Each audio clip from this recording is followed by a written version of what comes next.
পিয়াল ভাই was very interesting character. আমারও নানান ধরনের ভুল ভ্রান্তি আছে। পিয়াল ভাই মেধাবী লোক, তিনি আরো বহু কিছু দিতে পারতেন। আপনি কি বলতে চাচ্ছেন পিয়াল ভাই আমাদের বঞ্চিত করছেন?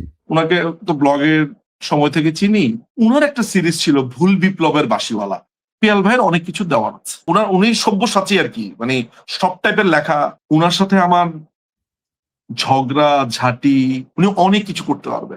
আমি চাই যে পিয়াল ভাই তার কাজটা করবেন, তার যেই কাজটা আমরা চাই করা সেগুলোই তিনি করবেন, আলতু ফালতু কাজ বাদ দিয়ে। ধরুন মনে করেন যে আমি ওনাকে বলি যে আপনি ভাই বস, আমরা হচ্ছে শিষ্যমান। গানটা একবার শোনাতে পারেন এখানে? Definitely I will try. আমরা গানটা একবার শুনি। আরে প্রথমে বন্দনা করি বাংলা মায়ের নাম, এই দেশেতে শিশু জন্মায় সঙ্গে নিয়া হাম। শিশুর কপাল খারাপ, শিশুর কপাল খারাপ, বরাত মন্দ জন্ম যেন বাপ। মাকুন্দা ইউনুস হইছে বাংলাদেশের বাপ। বেটা নোবেল জয়ী, বেটা নোবেল জয়ী সুশীল ভারী আইলো এক প্রভাতে। আমেরিকান চশমা পিন্ধা লুটলো দিনের রাতে আমার সোনার দেশটা। আমার সোনার দেশটার সোনা লুইটা বানাইলো ফকিন্নি। 1000 কোটি টাকা মাইরা ভিভিআইপি কিনি। বেটা মানিলো, বেটা মানিলো, আসলে যোগ চুইসা খাইছে দেশ। পগার পাড়ি দিয়া এখন সুখে আছে বেশ। আইলো তারেক জিয়া,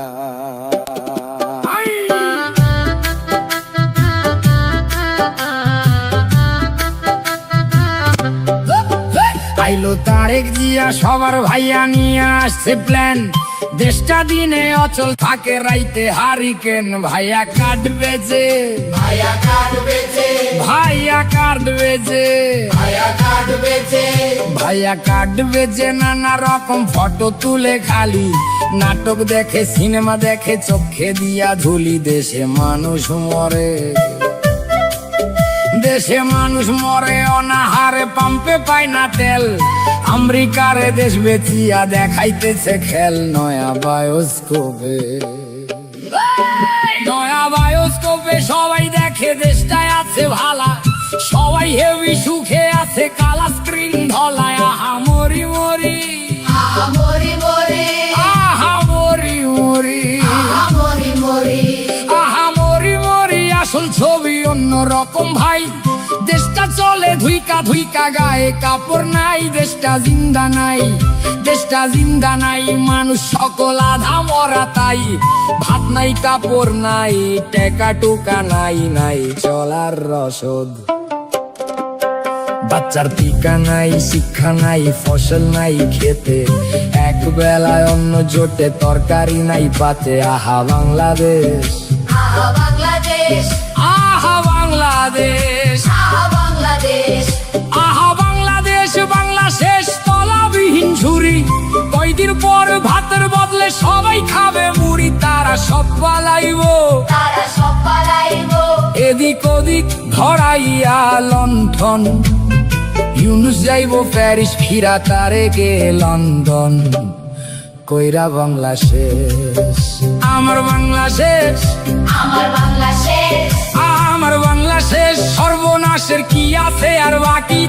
কাজীর গরু কিতাবেতে, গোয়ালেতে ফাঁকি। আমরা সব হারাইলাম, আমরা সব হারাইলাম, আমরা সব হারাইলাম। মাগো শেখের বেটি ফিরায় আসো, ধরো আবার হাল। তুমি ছাড়া ভাঙা নৌকার কে তুলিবে পাল? বাঁচাও মরা দেশটা, দেশটা দেশ নাই মরুভূমি, হাহাকারে ভরা। ফিরাইসা বাঁচাও তারে, জিন্দা করো মরা। বাঁচাও বাংলাদেশ, শুধু পারো তুমি, শুধু পারবা তুমি। হাতের ছোঁয়ায় ফিরাইতে সেই দেশ। নতুন কইরা জন্ম নিবে সোনার বাংলাদেশ। আমার কথা শেষ, আমার কথা শেষ। সর্বজনে করি অবিচার। জয় বাংলায় আসল সুখ, বাঁচিতে সবাই। আমি বিদায় নিলাম, আমি বিদায় নিলাম।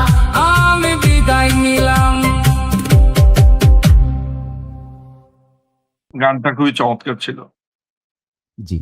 খুবই চমৎকার একটা গান ছিল। আমার মনে আছে আম, এই গানটা এই গানটা নিয়ে আমি নিজেই ব্যক্তিগতভাবে একটা স্ট্যাটাস দিয়েছিলাম।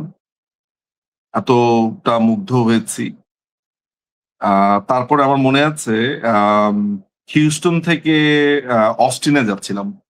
হুম, এটা কিছুদিন আগেরই ঘটনা। 3 ঘন্টার রাস্তাতে মনে হয় 2 ঘন্টা এই গান শুনেছি। এবং আমরা একাই ছিলাম না, গাড়িতে আমরা 4 জন ছিলাম, আমরা 4জনই এই গান শুনেছি লুপে। অসাধারণ একটা গান ছিল। আজকে এবং আমি ওনাকে মনে করতে পারছি। আপনি নিশ্চয়ই আমাকে ডাক্তার দেখতে বলবেন না। না, সো আমি I can recall him and I can recall his song too. Thank you. না, যেটি বিষয় হচ্ছে সেটি হচ্ছে বাংলাদেশের অ্যাক্টিভিজমে যে এটি একটি ইতিহাস হয়ে থাকবে, এটি একটি মাইলফলক হয়ে থাকবে। এ বিষয়ে আমার মনে হয় আপনি আমার সাথে দ্বিমত হবেন না। এই গানটা এই যে এই গানটা মানুষকে ভীষণভাবে নাড়া দিয়েছে। যেই শুনবে তার চোখে পানি আসবে। আম, গানটা একবার শোনাতে পারেন এখানে, ডেফিনিটলি আই উইল ট্রাই। আমি আমরা এটি গানটা একবার শুনি। দেখেন টিটু ভাই, অমির রহমান পিয়ালের ব্যাপারে আমি আপনাকে একটু বলি। হ্যাঁ, পিয়াল ভাই was very interesting character, very interesting character. ধরেন আপনি ভুলে যান যে আমার সাথে কি হয়েছে, ওইটা আপনি রাইট। ভুলে যান, ওইটা আপনি আমি এটি এটি ওইটা কখনো তুলিও ওইটা না যদি ভাই, আমি নিয়ে আমার আসি, একদমই ওইটা যদি আলোচনার নিয়ে আসি বিষয় তাহলে না। আমি খুব নিউট্রালি কথা বলতে পারবো না। ঠিক আছে? রাইট। পিয়াল ভাই মেধাবী লোক। হ্যাঁ, পিয়াল ভাইয়ের হয়তো বা আলাদা ফিলোসফি আছে, আলাদা জীবন দর্শন তার আছে। দুর মানে প্রত্যেকটা মানুষ ভীষণ অনেক অনেক দুর্বলতা নিয়ে থাকেন, সবলতা নিয়ে থাকেন, তার মধ্যে দুটোই থাকে। সো আমরা আসলে ওই আলাপটাতে না গিয়ে যেটা বলি সেটা হচ্ছে, আমার কাছে ইন সাম কনটেক্সট মনে হয় যে তিনি আরো বহু কিছু দিতে পারতেন যদি তিনি তার নিজের মেধার প্রতি যত্নশীল হতেন। 1 নম্বর, জীবনটাকে উনি আসলে কিভাবে দেখেন, what is his philosophy of life, আমি জানি না। মানে লেখালেখির বাইরের জগতের ওনার ফিলোসফি কি জানি না, তবে ওনার জীবনটাকে উনি আরো বেশি গোছালো। কারণ হয় কি, আমি একটা জিনিস লক্ষ্য করলাম, সেটা হচ্ছে ধরেন লাইফ, আপনার আপনার জীবন যদি ধরেন একটু অগোছালো থাকে, আপনি অনেক ক্রিয়েটিভ কাজ করাটা একটা অসম্ভব হয়ে দাঁড়ায়। আপনি কি বলতে চাচ্ছেন পিএল ভাই আমাদের বঞ্চিত করছেন? আমি তো বলবো এক্স্যাক্টলি, একটা মেধাবী মানুষ যদি একটু সচেতন হতেন, আমি এটা সমালোচনা অর্থে না, অভিমান অর্থেই বা অনুযোগ অর্থেই যদি ধরেন, তাহলে আমি বলবো যে উনার যে মেধাটা, আমরা তো আসলে ধরেন উনাকে তো ব্লগের সময় থেকে চিনি। আমার সাথে উনার লেখালেখির পরিচয়টা হয়েছে পরে। আমি উনার প্রথম দিকের লেখালেখি খুব একটা পড়তাম না, উনার ব্যাপারে আমি জানতাম না। ব্লগ লাইফেও আমি উনার সম্পর্ক তেমন একটা করিনি। অনেক পরে, যখন বিশেষ করে আমি একবার সিরাজ শিকদার নিয়ে যখন পড়া শুরু করলাম, তখন উনার একটা সিরিজ ছিল ভুল বিপ্লবের বাঁশিওয়ালা। আমি ভুল না করে থাকলে উনার প্রথম লেখা, উনার যে লেখাটা আমি প্রথম পড়েছি সেটা হচ্ছে ভুল বিপ্লবের বাঁশিওয়ালা, সিরাজ শিকদারকে নিয়ে লেখা। এটা ছিল উনার 5 পর্ব বা 6 পর্বের সিরিজের মনে হয় লেখা। ওইটা আমার, এর আগে কিন্তু উনি অনেক লেখা লিখেছেন, পরে ইভেনচুয়ালি উনার লেখার সাথে আমার পরিচয় হয়েছে। আমি বরঞ্চ উনার সম্পর্কে ভালো বিশ্লেষণই করতে চাই। ফলে উনার Please. কয়েকটা লেয়ার অফ আপনার ফেস আছে, কিছু কিছু লেয়ার এত বেশি অদ্ভুত সুন্দর, আমি বিস্মিত হয়ে যাই। অমির রহমান পিয়াল একটু যদি, ইনফ্যাক্ট আপনাদেরও উচিত একটা জিনিস, উনার টেক কেয়ার একটু করেন। পাগল টাইপের মানুষ তো, একটু বহিমিয়ান টাইপের লোক। পিয়াল ভাইয়ের অনেক কিছু দেওয়ার আছে, যদি উনি নিজের কাজটা করেন, অনেক কিছু দেওয়ার আছে। আমি যদি এই আমার সাথে জায়গাটি শুনেন, আমি একটা কথা মাথায় রাখবেন, আমি কিন্তু এই যে কোনো, আপনি আমার সাথে যদি মানে আমার আমার ভয়ঙ্কর শত্রু আপনি জানেন ব্যক্তিগতভাবে, তার ব্যাপারে যদি আপনি আমাকে প্রশ্ন করেন, আমি চাই যে আমার সাথে প্রবলেমটা আমি না নিয়ে আসি ওই আলোচনাতে, তাহলে আমি নিউট্রালি বিবেচনা করতে পারবো না আসলে। Right, right. এটা করা উচিতও না। হ্যাঁ, এটা আমার নিজের ক্যারেক্টার বলেন, আমার পুরো হোল লাইফস্টাইল বলেন, এটা যে খুবই সবকিছুই প্রশংসা আপনি করতে পারবেন তাও না। আমার ভীষণ ভুল জাজমেন্ট আছে, আমারও নানান ধরনের ভুল ভ্রান্তি আছে। আমি আমার নিজের ব্যাপারে যেসব ক্রিটিসাইজ করবো আসলে আপনি বলবেন যে ভাই আপনার তো শত্রুরই দরকার নেই, আপনি যে নিজের সম্পর্কে যা বলেন, আপনি কখনো আমার সাথে ব্যক্তিগত আড্ডাতে বসলে আপনি নিজেই অবাক হয়ে যাবেন। তো ওসব বাদ, আমি বরঞ্চ পিয়াল ভাইয়ের যেহেতু প্রসঙ্গটা আসলো, গানটা বহুদিন মনে থাকার মতো একটা গান। তিনি এর আগেও তো অবসকিউরের টিপু ভাইয়ের জন্য গান লিখেছেন। এই ধরনের প্রতিভা তো ওনার আছে। উনি একসময় কবিতা লিখতেন, উনি ভালো হ্যাঁ, কবিতা লিখতেন। হ্যাঁ, এবং তিনি কিন্তু অনেকে জানে কিনা জানি না, উনি ভালো ফিউশন লিখতে পারেন। মানে উপন্যাস, গল্প ভালো, মানে উনি সব্যসাচী আর কি, মানে সব টাইপের লেখা উনার হয়। আর যেহেতু রাজনৈতিক মাইন্ড, পলিটিক্যালি খুব বেশি ধরেন উনি এনথুজিয়াস্ট, ইনভলভড, ফলে ওইটাই আপনারা পান।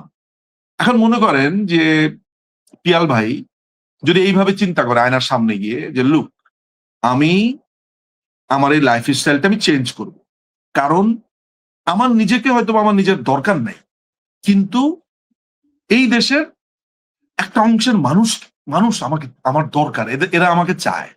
যাই হোক, আমি অন্য কোনো প্রসঙ্গে যাবো না। আমি শুধু একটা কথা বলবো যে মানে আমার এই বক্তব্য যদি বিলাল ভাই কখনো শুনে থাকেন,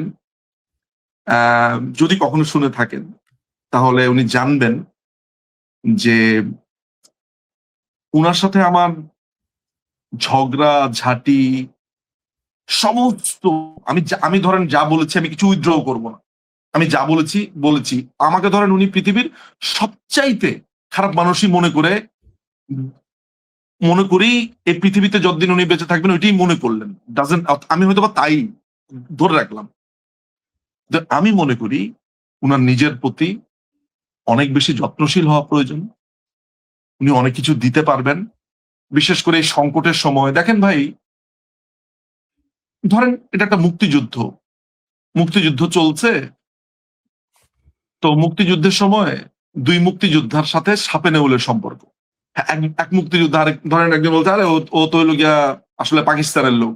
এটা দুজনকে মনে করছে, কিন্তু বাইরের মানুষ বুঝতে পারছে দুজনই কমিটেড টু মুক্তিযুদ্ধ। মুক্তিযুদ্ধ। কিন্তু একজনও যদি হারিয়ে যায় বা গুলি খায় বা মরে যায় যুদ্ধক্ষেত্রে, তাহলে ওই দুজনের একজন হয়তো খুশি হতেই পারে, হ্যাঁ আমার শত্রু গেছে, মরছে, ভালো হয়েছে। ক্ষতিটা আসলে বাংলাদেশের হলো। আমি চাই যে পিয়াল ভাই তার কাজটা করবেন, তার যেই কাজটা আমরা চাই করা সেগুলোই তিনি করবেন, আলতু ফালতু কাজ বাদ দিয়ে।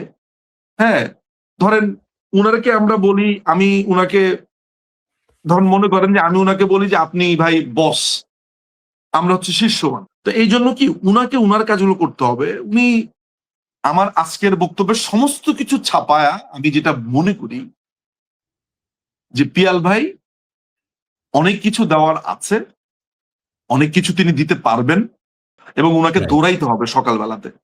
রাইট। উনার শরীর অনেক স্লিম করতে হবে, কারণ ভালোভাবে বডিতে ফিট না থাকলে উনি অনেক কিছু করতে পারবে।